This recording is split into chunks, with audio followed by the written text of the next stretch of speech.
우리 새벽에 이름에 에가를 했습니다만은 에가라고 하는 그 단어의 뜻은 히브리 말로 에카라고 하는 뜻입니다. 그 단어의 뜻은 원래의 뜻은 어찌하여라고 하는 뜻이거든요. 그걸 우리말 번역에서는 슬프다 그렇게 번역을 했습니다. 그래서 에레미야 에가 속에 슬프다라고 하는 표현이 3번 나옵니다. 왜냐하면 에레미야가 지금 현재 처해져 있는 환경과 그가 바라보고 있는 현실과 그의 지금 삶의 환경이 너무 지금 슬픕니다. 어느 정도냐면 나라가 완전히 폭삭 망해버렸고요, 하나님의 성전이 완전히 불에 타서 없어져 버렸고, 또 성전 안에 있었던 그 기구들을 저쪽에 바벨론 느부갓네살 그 왕이 와서 그 성전의 기구들, 예를 들면 여러분 우리 교회에서 쓰고 있는 강대상, 피아노, 마이크 다 할 것 없이 이 모든 기구들을 통째로 다 가져가 버려요. 여러분 이스라엘 백성들에게 있는 특별한 그들의 세계관이 있습니다. 무슨 세계관을 가지고 사느냐면 이 우주 전체의 중심이 어디인가? 이스라엘이다 그렇게 생각해요. 이스라엘의 중심은 어디인가? 예루살렘이고, 예루살렘의 중심은 어디인가? 성전이고, 성전의 중심은 어디인가? 지성소이고, 지성소의 중심은 어디냐면 법궤고, 법궤의 중심은 시은좌, 시은좌의 중심은 누구냐면 하나님이에요. 그게 이제 그것이 바로 가장 지금까지 그것을 기초해서 나온 문명이 헤브라이즘 문명이 거기서 나온 겁니다. 이제 그 정도로 이스라엘 사람들에게 있어서는 성전이 그들의 심장이나 마찬가지인데 그런 성전이 다 파괴돼 버린 거예요. 그래서 그런 현실과 문제를 들여다보면서 에레미야가 에카 하고 탄식하는 거예요. 그런데 에레미야 예가를 보시면은 탄식으로 끝나지 않고 나중에 뭘로 끝나느냐면 에레미야 예가 5장에 보시면 뭘로 끝나느냐면 기도로 끝납니다. 그래서 여러분 이 기도한다는 그 이야기는 무슨 얘기냐면 희망이 있다 이 말이에요. 희망이 있는 사람은 기도줄 놓치지 않습니다. 이 금요집회에 나온 여러분에게 지금 희망이 있습니다. 그러니까 나와서 기도하는 거예요. 우리가 주야 부르짖잖아요. 드시는 분은 지금 드시고 드시지 않는 분만 주여 한번 하겠습니다. 시작. 주여! 이게 뭐냐면 주여 한다는 이야기는 희망이 있다 그 말이에요. 그러니까 기도하는 사람은 어떤 일이 있어도 탄식 속에서도 울면서도 주여를 부르는 사람 속에는 희망이 있습니다. 우리가 주여를 부르는 순간 어떤 역사가 나타나는가? 내 안에 계시는 예수 그리스도가 내 속에서 커집니다. 여러분 신기한 현상이 나타납니다. 내가 믿는 예수님이 커지면 세상은 작아집니다. 그리고 내가 지금 안고 있는 문제도 상대적으로 작아집니다. 작아지면은요, 그 어떤 문제라 하더라도 우리가 핸들링 할 수 있습니다. 어느 때 가장 힘드냐면 내가 지금 절박하게 내가 부딪히는 문제가 너무 커. 그러니까 내 힘으로는 어떻게 도저히 해볼 수가 없을 때 그때 사람이 가장 절망하는 거예요. 근데 이게 내 안에 계시는 예수 그리스도가 너무 커진단 말이죠. 성령님의 능력이 너무 커지고요, 내가 믿는 예수님의 능력이 더 커지고, 영어로 말하면 맥시마이즈가 된다 그렇게 표현하거든요. 맥시마이즈가 돼서 극대화가 돼서 커지면은요, 내가 지금 부딪히는 문제들이 상대적으로 작아지는 거예요. 그것을 경험한 사람이 누구냐면 다윗입니다. 골리앗이라고 하는 거대한 그 군대 장군, 키가 벌써 2m 70이었거든요. 아낙 자손의 후손들입니다. 자이언트라고 하는 그 족속이거든요. 그 사람이 딱 나와서 버티고 서 있으니까 이스라엘의 모든 군인들이 얼마나 간담이 녹았는지 바위 틈 속에 숨어서 아예 얼굴조차도 내미지를 못했어요. 그런 식으로 얼마의 기간이 지났느냐면 3개월의 기간이 지나갑니다. 근데 다윗이 그 현장에 왔잖아요. 와가지고 속에서 뭐예요? 열불난 거예요. 왜요? 다른 것 때문에 열불난 게 아닙니다. 다윗은 뭐가 있었느냐면 자기가 믿는 하나님을 가지고 골리앗이 지금 욕을 하는 거예요. 그러니까 다윗이 그 속에서, 그게 바로 다윗 속에 영적인 자존감이 있었던 거예요. 여러분 예수 믿는 사람은 영적 자존심을 구기면서 살면 안 돼요. 내가 믿는 예수님이 욕먹도록 내버려 두면 안 되고, 내가 의지하는 성령님이 모욕당하는 것을 우리는 참을 수가 없습니다. 왜요? 그 주님이 어떤 분이시고 내가 의지하는 성령님이 어떤 분인데 그 예수 그리스도 우리 하나님을 모욕을 해 견딜 수 없는 거죠. 그 속에서 영적 자존감과 영적인 거룩한 분노가 나오는 거예요. 그래서 이제 다윗이 딱 골리앗 앞에 서잖아요. 쓰면서 하는 말이 너는 창과 단창으로 무장하고 나왔지만 나는 그 다음에 참 기가 막힌 선언을 합니다. 네가 욕하고 있는 만군의 여호와 하나님의 이름으로 너에게 가노라. 여러분, 예수님의 이름으로 가면 마귀와 사탄이 도망가요. 예수님의 이름으로 가면 저주가 떠나가게 돼요. 예수님의 이름으로 가면 어둠의 권세가 떠나가게 되고 내 앞에 가로막고 있는 문제들이 떠나가게 되고, 그래서 만군의 여호와 하나님의 이름으로 내게 가노라 하고 다윗이 뭘 했어요? 가만히 서 있었던 게 아니에요. 내가 할 수 있는 최선을 다하는 거예요. 물맷돌을 가지고 던지잖아요. 여러분, 그때 물맷돌이 다윗의 물맷돌 던지는 실력이 좋아서 골리앗의 미간을 맞히기도 했지만 그것보다도 하나님이 맞히도록 역사하시는 거예요. 그러니까 이쪽으로 던져도 바람이 불어서 골리앗 대갈통을 치게 만드는 거예요. 그게 하나님의 역사의 방법이에요. 그러니까 내가 의지하는 하나님, 그 하나님이 기도를 통해서 자꾸 내 속에서 커지는 거예요. 우리가 주여 할 때는요, 어떤 문제라 하더라도 문제를 이길 수 있는 자신감이 있습니다. 근데 예수님의 이름으로 기도합니다. 눈 뜨면 현실로 돌아와서 아이고 어떡하지 그러는 거예요. 그냥 기도하고 있다는 이야기는 희망이 있다 그 말이에요. 그러니까 에레미야 애가 속에 탄식으로 시작을 했지만 에카 어찌하여 슬프다 그걸로 시작을 했지만은 에레미야 애가는 마지막 기도하면서 거기서 희망을 갖습니다. 우리가 믿는 하나님, 내가 믿는 하나님은 어떤 일이 있어도 이 민족을 버리지 아니하실 것이다. 그렇다면 우리 민족에 희망이 있다. 이 주제는 지금 베드로 전후서가 가지고 있는 주제와 똑같습니다. 지금 박해 가운데 있잖아요. 고난 속에 있잖아요. 그래서 고난 속에 그들이 지금 살던 고향 다 떠나서 저쪽에 흑해 주변 그쪽 지역으로 전부 다 이주를 떠난 거거든요. 흩어져서 살고 있는 나그네들이거든요. 그들에게 이 베드로 전후서를 써서 보내면서 그들 속에 마치 에레미야 애가의 탄식처럼 그의 환경과 그의 삶의 자리는 탄식할 수밖에 없는 그런 속에서 지금 살고 있지만은 그들에게 지금 베드로 전후서를 통해서 하나님이 무슨 말씀을 주시는가? 희망을 주세요. 이 희망이라고 하는 단어를 다른 말로는 뭐라고 표현할 수 있는가? 영어로 말하면 드림이에요. 꿈이에요. 희망이 있다는 이야기는 꿈이 있다는 이야기예요. 해보실까요? 희망이 있다는 이야기는 꿈이 있다.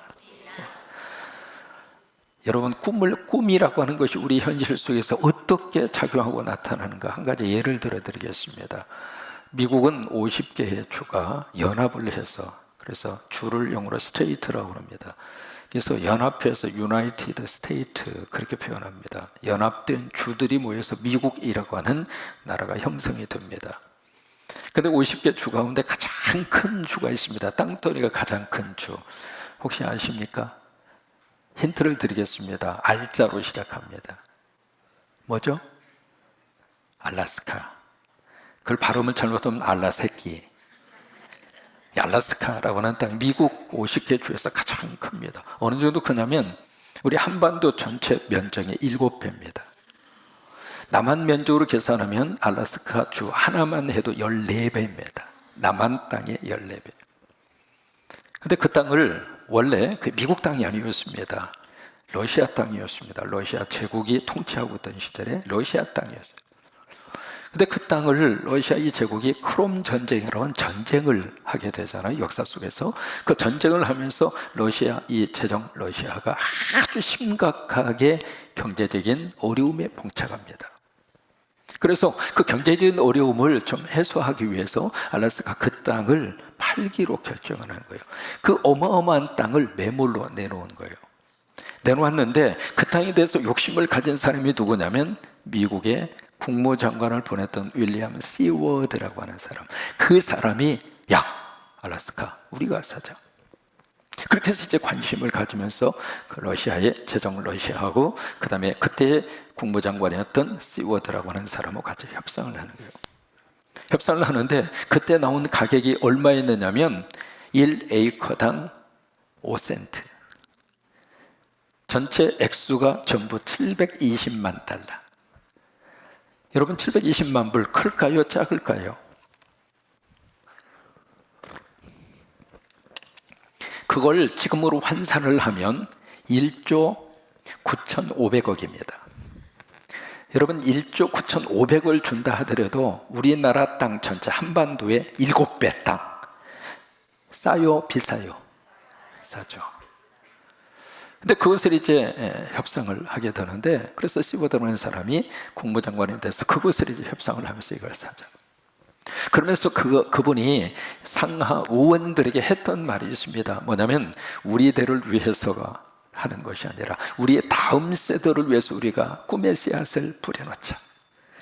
언젠가는 이 땅이 미국의 보물단지가 될 것이다. 그때 반대하는 사람들은 알래스카 여러분 가서 보시면은요, 지금은 이제 좀 달라졌습니다만은 완전히 눈 덮여져 있는 얼음 덩어리거든요. 그러니까 반대하는 사람들은 야, 당신 말이야, 냉장고 필요하면 냉장고나 더 갖다 사다 놔. 무슨 놈의 얼음 덩어리를 720만 달러. 지금으로 말하면 한 9,500억이나 줘. 그 땅을 사서 뭐 하려고 그러느냐고. 그래서 막 여기저기에서 막 이 시보드라고 하는 이 사람을 매도질을 하고 여론이 막 몰매를 주고 그래요. 그래도 시보드라는 사람이 아니다, 이 땅은 우리 미국 사람들에게 기회의 땅이다. 그래서 그 꿈을 가진 거예요. 희망을 가진 거예요. 그리고 그 당시에 대통령이 바로 앤드루 존슨 대통령이에요. 그래서 대통령하고 국무장관 시워드하고 이거 하자. 그래서 밀어붙인 거예요. 밀어붙여서 1896년도에 결국 상하의원을 통과를 해서 그 땅을 산 거예요. 여러분 그 땅을 딱 샀는데 세상에 30년도 안 돼서 거기서 뭐가 터졌느냐면 금광이 터진 겁니다.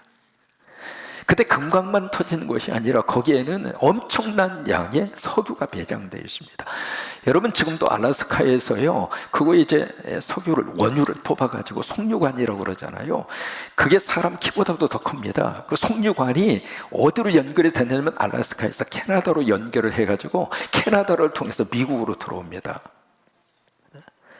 근데 지금 알래스카는 그 원유, 석유 원유 시추를 정부에서 억제를 하고 환경보호 정책에서 억제를 해서 아주 조금밖에 지금 개발을 안 했어요. 그런데도 불구하고 이 알래스카의 석유 전용 가스가 어마어마합니다. 그러니까 30년 지난 다음에 얼음덩어리 샀다고 그렇게 언론에 몰매를 쏟았던 그 사람들이 딱 보니까 얼음덩어리가 아니잖아요. 또 하나 이게 안보상, 국가안보상, 바로 거기가 바로 구소련, 지금은 러시아죠. 러시아의 턱 밑입니다. 그러니까 이게요, 국가안보, 군사적 위치로 봐서는 그렇게 가장 중요한 요새가 없어요. 그런 요새가 없어요. 지금 이제 알래스카에 얼마가 사느냐면 65만이 삽니다. 인구가 그렇게 많지 않습니다. 거기는요 1년에 한 번씩 인구 숫자에 따라서 정부에서 돈을 줍니다. 보통 인구 숫자 한 사람당 1,000불에서 1,500불 줍니다. 여러분 미국에서 가서 살고 싶은 마음이 있으면 알래스카로 가세요. 알래스카 가셔가지고 하나만 하시면 돼요. 애만 낳으면 돼요. 애 하나 나올 때마다 1년에 1,500불씩 줍니다. 그러니까 만약에 우리 교회 표어가 전도하든지, 그러니까 애가 5명이면 1년에 얼마예요? 1,500불 곱하기 5명.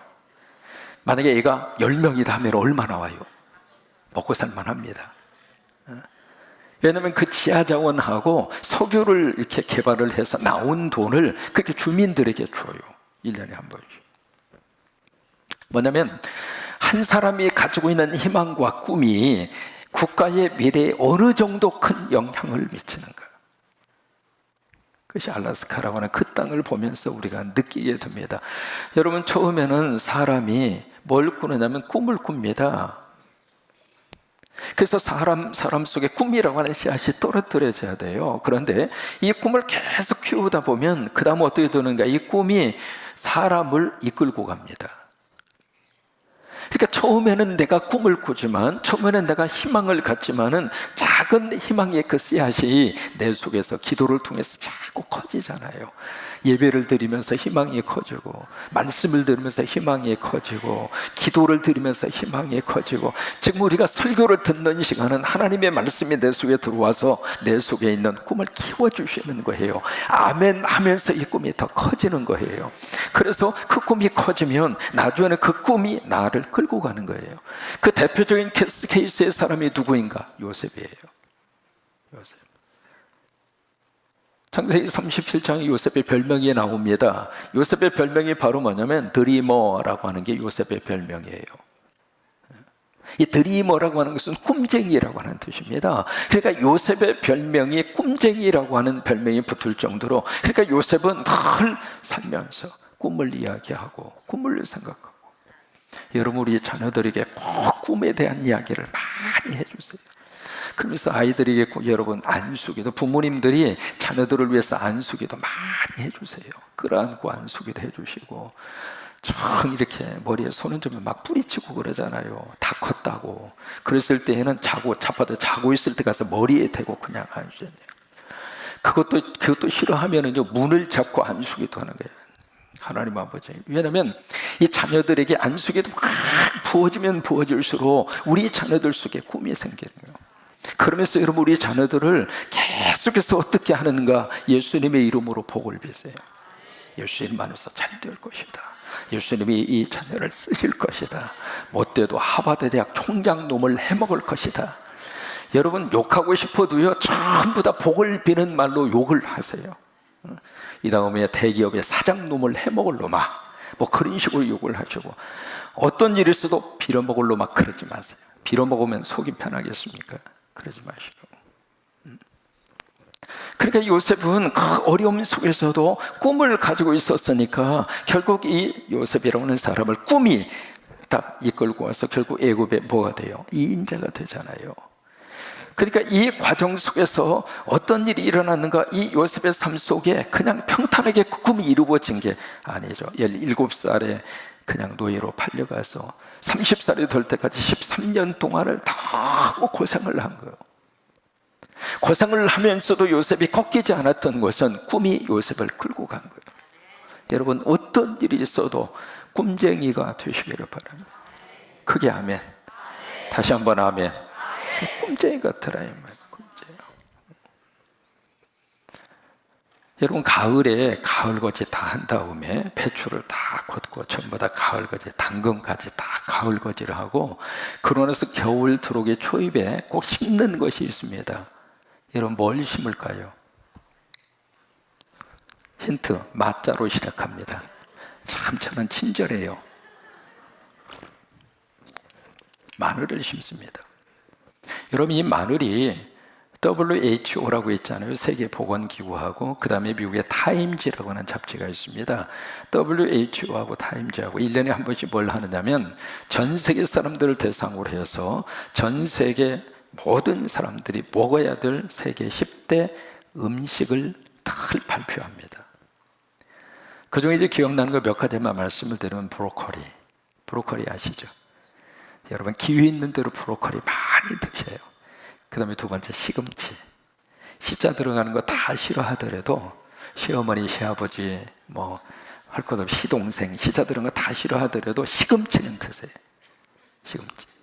세 번째가 견과류를 여러분들이 꼭 드시라고요. 네 번째가 토마토. 그 다음에 다섯 번째가 귀리. 그 다음에 여섯 번째가 적포도. 그 다음에 일곱 번째가, 저도 봐야 되겠어요. 혹시 여러분 아세요? 연어. 그 다음에 일곱 번째가 블루베리. 여덟 번째가 귀리. 했어요? 그럼 빼요. 녹차는 안 했죠. 그죠? 그 다음에 마지막에 하나 있습니다. 뭐예요? 마늘입니다. 근데 이 마늘은요, 지금까지 쭉 해마다 세계 10대 이게 쭉 먹어야 되는 그 시리즈 발표를 하는데 마늘은 한 번도 빠진 적이 없습니다. 다시 한번 노트에 적으세요. 브로콜리, 토마토, 시금치, 견과류, 적포도주 다 잊어버리고 적포도주만 기억하는 분이 계시고, 녹차, 연어, 블루베리, 귀리, 그리고 뭐예요? 마늘이에요. 마늘. 시작하면 한번 10가지 한번 해보세요. 첫째 뭐라고 그랬어요? 두 번째, 세 번째, 네 번째, 다섯 번째, 여섯 번째, 일곱 번째, 여덟 번째, 아홉 번째, 열 번째. 마늘만 이야기하세요. 마늘. 이렇게 마늘은요, 매일 두 쪽에서 세 쪽을 반드시 먹으라고 하는 거예요, 마늘. 근데 이 마늘이 뭐가 그렇게 좋으냐면, 이 마늘 속에는 페니실린 있잖아요. 페니실린보다도 아주 강한 항균 효과, 항균이라는 표현을 쓰잖아요. 항균 효과. 그 효과를 이렇게 하는 알리신이라고 하는 것이 마늘 속에 이렇게 풍부하다고 하는 거예요. 그래서 마늘을 먹으면 첫째로 피를 맑게 하는 거예요. 이 피가 이게 가다가 이렇게 엉키거나 피가 만약에 제대로 통하지 않으면 동맥경화 생기죠. 그 다음 뇌출혈 생기죠. 그게 다 피에 관계된 그런 현상들인데, 마늘을 많이 드시면 그 피를 굉장히 맑게 하는 거예요. 잘 흐르도록. 그 다음에 당뇨를 개선하고, 당뇨를 많이 이렇게 개선을 시켜줘. 또 하나, 심장병을 예방하고. 그래서 마늘을 드시면 심장이 벌렁벌렁 뛰잖아요. 심장병을 예방을 하고, 그 다음에 노화를 방지하고. 그러니까 늦기 싫은 분들은 마늘을 많이 잡수세요. 그 다음에 이거 좋습니다. 피부 미용에 좋다. 피부 미용에. 그 다음에 항암 효과가 크고.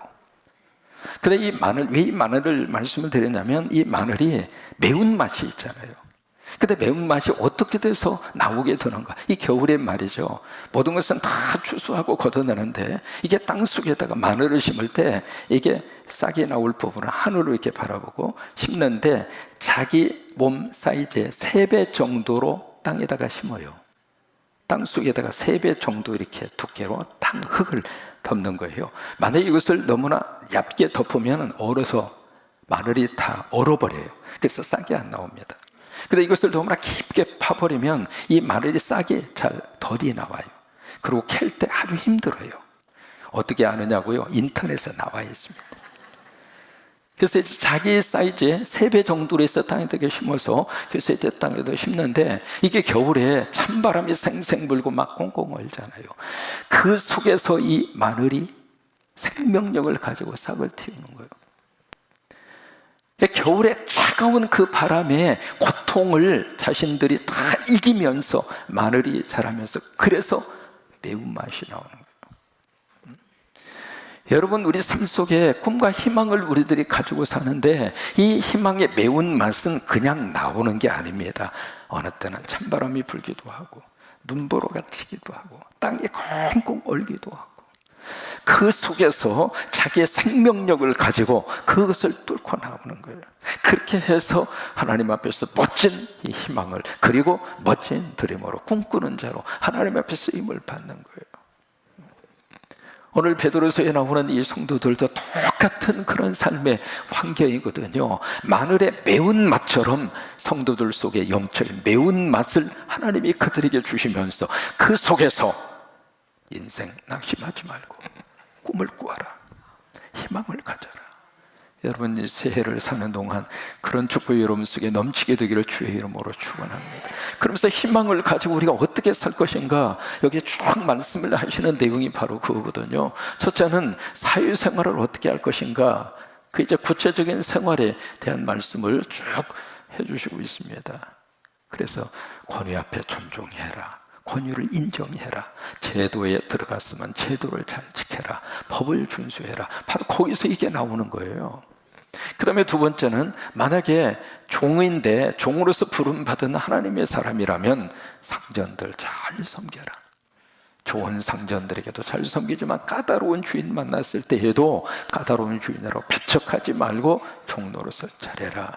그 말씀을 주시는 거예요. 그럼 세 번째는 여자에게 주시는 교훈이 있잖아요. 아내들아, 남편들에게 뭘 하라고요?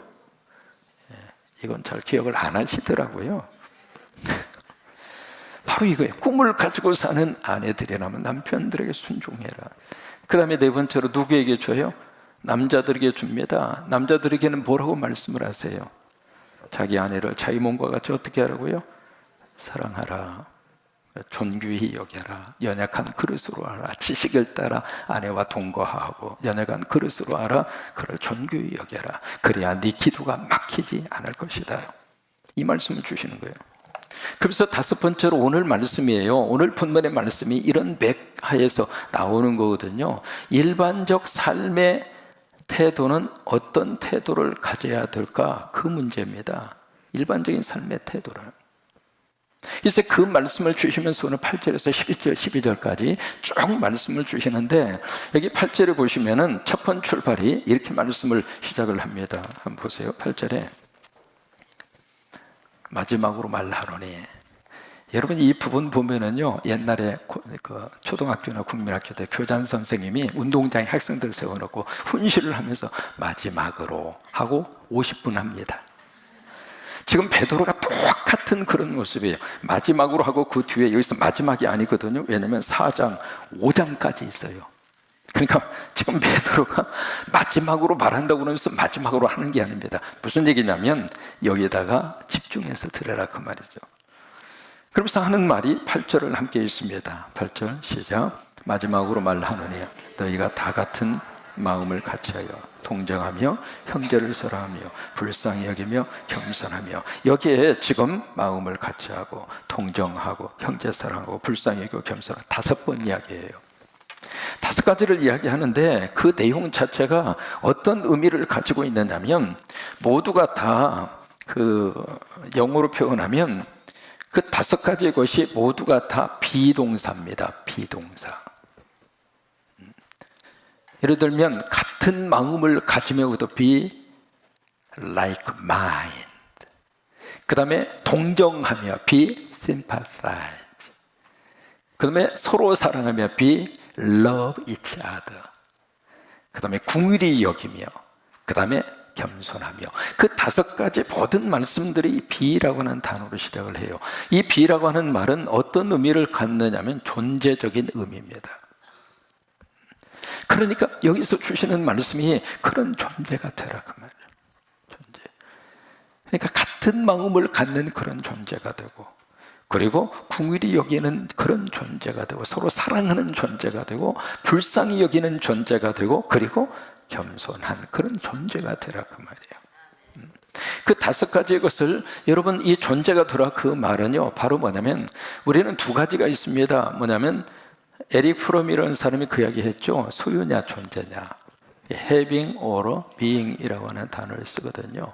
having이라고 하는 것은 소유입니다. 소유. 그 다음에 being이라고 하는 말을 쓸 때는 존재라고 하는 말을 쓰거든요. 그러니까 에릭 프롬은 인간을 소유로 볼 것이냐 존재로 볼 것이냐 이 2가지로 이야기를 해요. 근데 만약에 사람을 소유로만 자꾸 평가를 하면 이게 물질 만능주의입니다. 근데 우리는 이 소유가 계속 이렇게 지배하고 있는 세상 속에서 우리는 소유보다도 뭘 강조하느냐면 존재입니다. 예수 믿으면 뭐가 좋은가? 존재가 달라집니다. 하나님의 사람이 되고 하나님의 자녀가 되고 being이 달라지는 거예요. 존재가 달라지는 거예요. 그러면 존재가 달라지면 having, 소유에 대한 문제는 하나님이 덤으로 주신다고 그랬어요. 그래서 너희는 먼저 그의 나라와 그의 의를 구하라. 그리하면 이 모든 것이 너희에게 어떻게 더해. 그게 소유입니다. 그러니까 이 having 이것이 우리의 우선순위가 아니라 우리는 being이 우선순위거든요. 존재로 가면 이 having에 대한 문제는 하나님께서 필요에 따라서 허락하신대요. 그래서 5가지도 그래서 비라고 하는 문제예요. 그런 존재가 되라. 그러면서 2번째 9절입니다. 같이 있습니다. 악을 악으로 욕을 욕으로 갚지 말고 도리어 복을 빌라. 이를 위해서 너희가 부르심을 받았으니 이는 복을 이어받게 하려 하며. 참 기가 막힌 말씀이에요. 악을 악으로 그리고 욕을 욕으로, 그 표현을 쓰고 있거든요. 페이라고 하는 말을 씁니다. 페이라고 하는 것은 돈을 지불할 때 우리가 페이한다, 그렇게 말을 하거든요. 근데 여기 알리자를 붙이잖아요. 리페이라고 하는 말을 붙이면 갚아주는데 리자가 붙으면 되갚아주는 거, 그래서 리페이라고 그래요. 그러니까 저 사람이 악으로 대하는데 내가 리페이한다, 내가 악으로 되갚아주고, 저 사람이 욕을 하면 나는 욕을 더 이만큼 붙여가지고 되갚아주고. 근데 오늘 말씀은 그렇게 하지 말라 이 말이에요. 악으로 대하는 사람이라 하더라도 악으로 대응하지 말고, 욕하는 사람이라 하더라도 욕으로 대응하지 말라. 이것이 예수님의 산상순 5장에 나오는 말씀하고 같은 거예요. 오른밤을 치면 어디도 돌려대요? 왼밤도 돌려대요. 여러분 그 부분을 한번 가만히 생각해 보세요. 사람은 일반적으로 다 오른손잡이입니다. 그럼 같이 이렇게 쓰면 뺨을 딱 때리면 오른뺨이 맞습니까? 왼뺨이 맞습니까? 이거 문 목사님 나와서 한번 내가 때려봐야 돼. 목사님 미안해요, 나와봐요. 때는 이때다. 이게 자리를 잘 앉아야 돼. 저 뒤에 있으면 어떻게 불러내겠어요? 자, 사모님은 눈을 감어. 되게 사람은 다 오른손잡이잖아요. 그런 게 다 이렇게 쓰면 비키지 말고 그럼 이제 오른손으로 이렇게 뺨을 친다고 생각하면, 뺨을 이렇게 딱 치면은 보세요. 오른쪽으로 가요, 왼쪽으로 가요? 목사님 입장으로서는 왼쪽으로 가는 거예요. 그죠? 그런데 예수님은 반대로 이야기하세요. 오른뺨을 치거든 왼뺨도 돌려대라, 그 말이에요. 그러면 오른뺨을 때리려면 어떻게 때려야 돼요?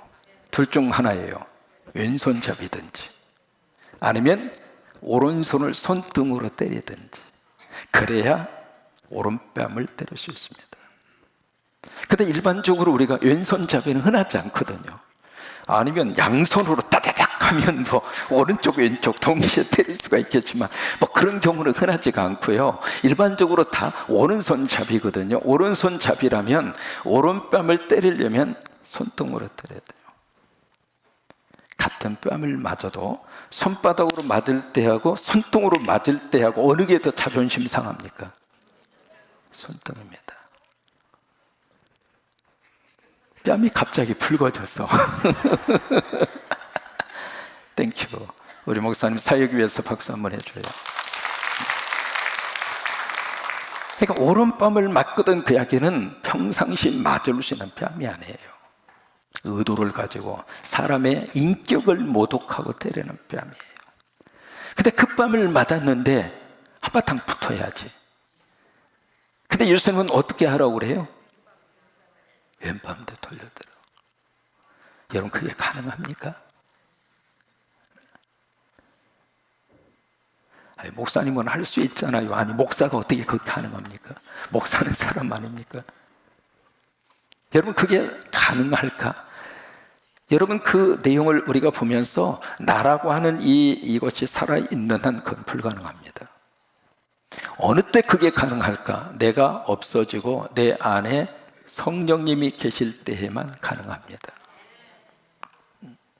성령님이 내 안에 계실 때에는 그 순간에 인격적으로 그리고 모멸감을 느끼면서 욱하고 나오려고 하는 것이 성령께서 막으시고, 그래야 그게 가능하지. 아무리 40일 금식 기도하고 기도 많이 하고 그렇다고 될 문제가 아니에요. 나라고 하는 존재가 살아있는 한 오른밤이 아니라 왼밤이든 무슨 뺨이든지 후들겨 맞으면 나도 한바탕 치는 게 정상입니다. 오늘 성경 말씀에 악으로 대하는 사람을 리페이하지 말아라. 악으로 똑같이 갚지 말아라. 왜? 그건 누구나 다 할 수 있는 행위니까. 욕하는 사람이 있을 때 나도 똑같이 욕으로 갚아주는 사람이 있다면 그 사람은 똑같은 사람이에요. 근데 오늘 성경은 누구를 말하고 있는데, 예수 믿고 꿈을 가지고 있는 사람이라면 그렇게 살지 말라 이 말이에요. 또 예수님은 욕에 대한 부분을 한 걸음 더 나아가서 그렇게 말씀을 하십니다. 누가 너희를 욕하거나 그 욕을 먹으라고 그래요. 먹으라고. 여러분, 우리가 욕을 안 먹으려고 그러니까 힘든 거예요. 사람이 욕을 먹으면 다 나한테 필요합니다. 근데 욕 먹기가 싫은 거예요.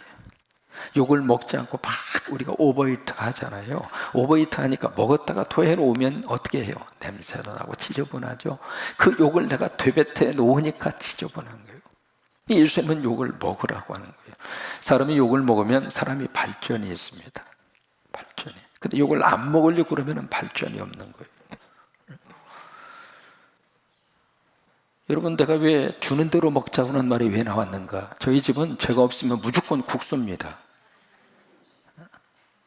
집사람이 아이들을 임신하고 나서 계속 드셨던 것이 국수만 드셨습니다. 아침에도 국수, 점심에도 국수, 저녁에도 국수. 참고적으로 아이들이 국수 먹고 나가지고 지금까지 병원을 간 적이 없습니다. 앞으로 아이를 낳고 싶은 계획하는 분들은 무조건 임신하면 국수를 한번 드셔보세요. 참 신기해요. 지금까지 아이들이 병원에 한 번도 간 적이 없습니다. 딱 한 번 갔거든요. 라스베리 팜이라고 그래서 아이들 놀이국에 있는데 거기 가서 하루 종일 신나게 놀고 오더니 아들 녀석이 갑자기 저녁에 막 배를 주고 막 아파서 죽겠다고. 그래서 이 녀석을 이제 차에다 싣고 거기에 토렌스 메모리얼 하스피털이라고 하는 병원으로 막 가가지고 거기서 침대에다 누워놓고 그때 가서 정신 나가지고 기도했어요. 목사도 똑같아요. 자식 놈이 그러니까 정신이 없어가지고 거기 병원에 가서 침대에 누워놓고 거기 가서 이제 기도한 거예요. 하나님 치료해 주시고 도와달라고. 그러고 나서는 아들아, 조금 있으면 의사가 와서 너를 체크업하고 그리고 주사도 주고 그럴 거야. 그러더니 알겠다고 그러더니 1분도 안 돼서 벌떡 일어났어. 일어나더니 아빠 나 괜찮아? 아이 소리야, 너 그러는 거 아니야. 너 지금 너무 아파가지고 여기 왔어. 왜냐면 손도 못 댈 정도로 아파했거든요. 이게 너 안 돼. 여기서 여기까지 왔으니까 의사에 다 점검받고 주사도 맞으면 맞고 그리고 해야 되는데 아빠 나 괜찮아. 집에 가. 그래가지고 집에 왔어요. 그리고 지금까지 한 번도 안 갔어. 이게 국수 먹고 나서 그런지도 몰라요, 이게. 근데 나는 국수만 나오면 내 인상이 달라지는 거예요. 이 선한 얼굴이 맨날 국수만 먹으니까. 왜냐면 저는 어렸을 때 국수하면 별로 안 좋아했거든요. 근데 나중에 알고 보니까 집사람은 집에다가 밀가루를 싸놓고 드셨어. 그 옛날에 그 토목 하시는 저쪽 전라북도 저쪽 지역에 토목 소장을 하셨어요. 그래가지고 건설업의 총책임자니까 옛날에는 이 임금 지불을 할 때 밀가루로 줬잖아요. 그래 집에 밀가루가 항상 쌓여져 있었대야. 세상에 난 그런 것도 없이 살았지. 그러니까 밀가루 음식에 익숙하셨던 거예요. 그러다 보니까 연자 씨가 국수라면 그냥 만사가 오케이. 난 그게 싫었거든요. 싫었는데 계속 저기 하다 보니까 어느 날 갑자기 무슨 생각이 드냐면 계속해서 내가 고집을 피우다가는 노년에 상당히 곤란하게 그 생각이 딱 들면서 그때부터 내가 작전을 바꾸자. 작전을 바꾸어서 나도 좋아해보자. 그랬더니 지금 먹어보니까 지금 국수 맛있습니다. 오늘 저녁에도 국수 먹었어요.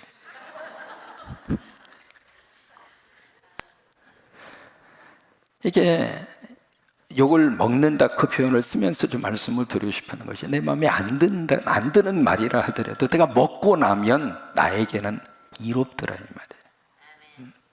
이롭더라. 그러면서 이 구절 말씀에 왜 이렇게 해야 되는가 그 이유를 말씀을 하셔요. 9절에 다시 한번 읽겠습니다. 악을 악으로 욕을 욕으로 갚지 말고 도리어 뭐래? 아멘. 도리어 무엇을 빌어요? 복을 빌어라. 이를 위해서 너희가 부르심을 받았으니 이를 위해서라고 하는 것은 악으로 악을 욕을 욕으로 갚지 않기 위해서 하나님이 너희를 부르셨다 그 말이에요. 그랬으니 이는 복을 이어받게 하려 함이라. 무슨 얘기냐면 축복을 유업으로 받을 자이다 이 말이에요. 그 축복을 유업으로 받는다 그 이야기는 천국을 의미하는 거예요. 그러니까 천국의 복을 받을 사람이기 때문에 이 땅에 사는 동안에는 세상 사람처럼 똑같이 그렇게 행동하고 그렇게 하지 말고 오히려 축복하라 이 말이에요. 복을 빌어주어라 이 말이에요. 여러분, 저나 여러분 우리 모두가 하나님의 이름으로, 예수 그리스도의 이름으로 복을 많이 빌어주세요. 자, 우리 성관교회 오시는 분들마다 하나님의 축복할 줄로 믿어요. 이 강단성에서 나오는 설교를 듣는 분들마다 하나님이 잘되게 하실 거예요. 유튜브 통한 예배하는 여러분들을 하나님이 잘되게 하실 것이고. 왜요? 저는 그렇게 기도하고 올라옵니다. 그러니까 도리어 복을 빌라 이 말이에요. 여러분, 설날, 다음 주가 설날이잖아요. 그래서 다음 주 금요 성령 집회는 없어요. 설날 떡국 집에서 다 드시라고. 그러니까 오늘 설날 금요 집회 다 해버려야 돼. 다 같이 일어나세요. 일어나셔서 세배를 다 미리 하겠습니다. 미리 하시는데 아는 분들만 하지 마시고 평소에 세배 못하는 분들 찾아가셔서 새해 복 많이 받으세요. 서로 세배하시는데 여러분, 최소한으로 미안해요, 12분은 좀 하셨으면 좋겠어요. 왜? 예수님이 12를 좋아하시니까 빨리 다 나오셔서 서로 가서 새해 복 많이 받으세요. 한번 세배 12분 세배 빨리 하세요.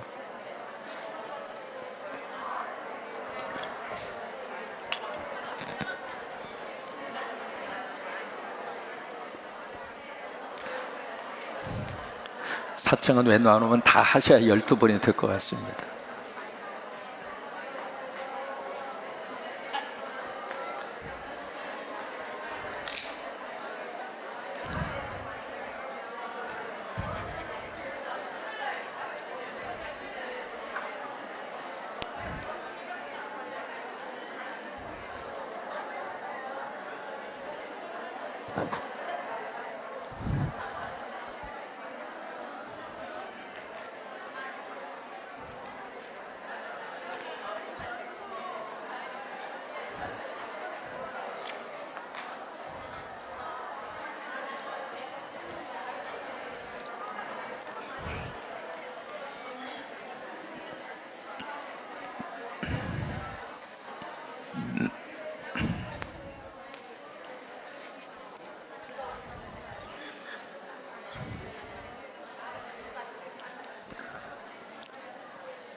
이게 세배를 하니까 분위기가 너무 지금 좋아졌습니다.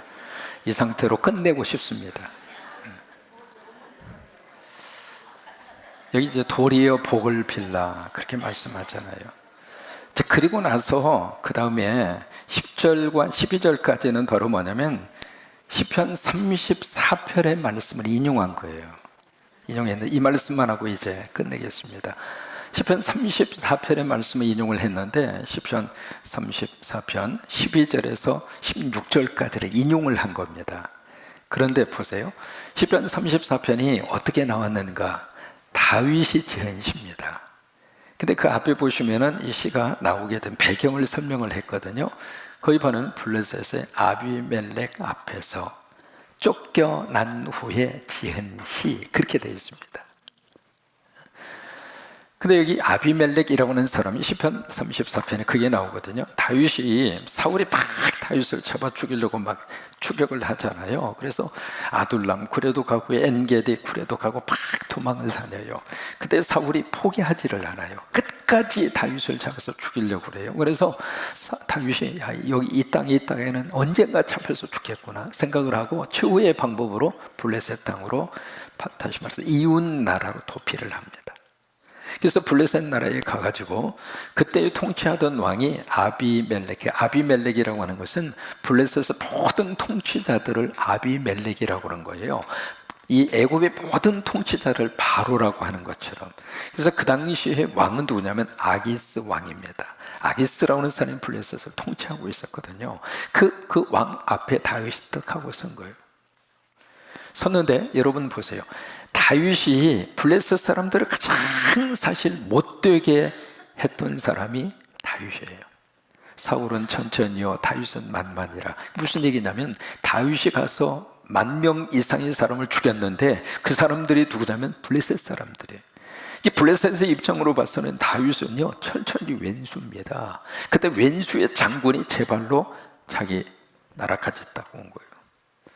그러니까 이 아기스 왕은 마음이 넓어서 다윗을 품어주려고 그랬어요. 근데 그 주변에 있는 참모진과 군대 장관들이 저 사람이 누군 줄 아느냐고, 다윗이라고, 우리를 못되게 굴던 군대 장관이었다고.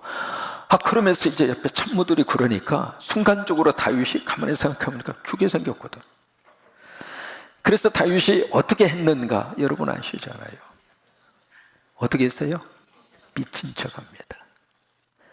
참 기가 막힌 표현을 써요. 대문짝을 극적이고, 또 하나 어떻게 했어요? 침을, 우리 한번 해볼까요?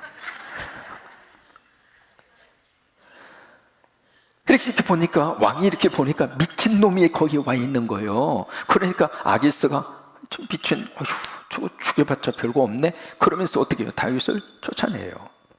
그래가지고 다윗이 살아요. 참 우리가 아멘 했습니다마는, 여러분 그 입장이 한번 돼볼까요? 갑자기 침을 질질 흘리면서 대문을 극적이는데 어찌게 극적거리겠어요? 아마 모르긴 몰라도 다리 하나 들고, 그러면서 상상을 해봐도 어떻게 그럴 수 있나 싶은 생각이 들잖아요. 그런데 보세요, 시편 34편을 보면 그런 배경 속에서 시가 나온 거예요. 일반적인 사람이라면 창피해서 못 삽니다. 자존심 구겨서 어떻게 살아요? 그거 말이죠. SNS에 댓글 나오면 사람이 견디겠습니까? 원래 껄레리 미친놈이었대, 블레셋 가가지고 침 질질 흘리면서 미친 척 하다가 살아났대, 그러면서 SNS에 댓글이 계속 올라오면 다윗이 무슨 왕 노릇을 하고 있어요. 그런데 기가 막힌 게요, 그 상황 속에서 다윗이 딱 나와서 시편 34편을 딱 기록을 하는데, 어떤 내용으로 기록을 하느냐면, 여호와여, 여호와의 이름을 송축하나이다. 왜 그런 줄 알아요? 다윗이 미친 것이 아니라 하나님이 다윗을 미치게 만든 거예요. 그러니까 그 행위, 그 미친 척 했던 그 내용이 다윗에게 상처가 안 된 거예요. 내가 목숨 부지하기 위해서, 내가 살기 위해서 침을 질질 흘리면서 미친 노릇을 해야 했다면 다윗은 그게 가슴 속에 평생 상처로 남아있을 거예요. 그것도 남의 나라 왕 앞에서. 하나님이 다윗을 그렇게 한 거예요. 참 하나님의 역사의 방법이 아주 신기합니다. 그렇게 해서라도 다윗을 살려내고 싶은 거예요. 근데 그것을 누가 알았는가? 다윗이 알았어요. 하나님이 역사하셔서 나를 미치게 하셨구나. 그래서 살아난 다음에 여호와를 송축할지어다, 그러면서 하나님을 높여드리고 있는 거예요. 그러면서 오늘 10절로 12절의 말씀을 쭉 기록을 하고 있거든요. 여기 뭐라고 기록하고 있느냐면, 생명을 사랑하고 좋은 날 보기를 원하는 자, 누구나 다 이거 좋아하고 누구나 다 그걸 원하잖아요. 혀를 금하여 악한 말을 그치며 그 입술로 거짓을 말하지 말고. 여기 바로 뭐냐면 입 조심해라 그 말이죠.